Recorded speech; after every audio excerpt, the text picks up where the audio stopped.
My memories of Lunar New Year as a child growing up in Singapore in the 80s is a very noisy and messy affair. It has been more than 15 years since I left Singapore, and Lunar New Year never feels the same being away from home. On the first day of the Lunar New Year this year, I took a walk to Chinatown, hoping that there would be some form of activity, a line dance perhaps, or at least something familiar for me. I chanced upon a line dance event, and even firecrackers were being lit, which we don't get to see them back home in Singapore anymore. And yet, it still didn't feel the same. I found myself missing the things I used to find annoying. The incessant Lunar New Year music blaring out of every shopping centre that you go to, the rush to buy gifts for relatives and friends, and yes, even that horrible taunting about my weight and career choice amongst other things.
A diaspora of overseas Chinese developed during the 19th century as the Qing Empire went into economic and social decline.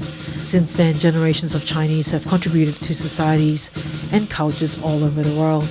They became important members of communities throughout Southeast Asia, North America, Australia, and the Pacific long before modern China even found a role for them.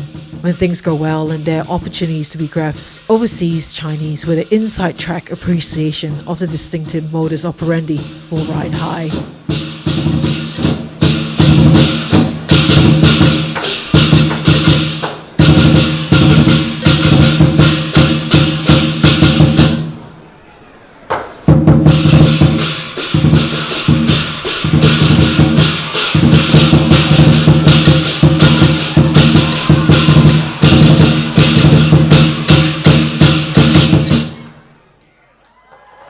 The Chinese authorities claim a monopoly right to define and interpret the nation's unique conditions.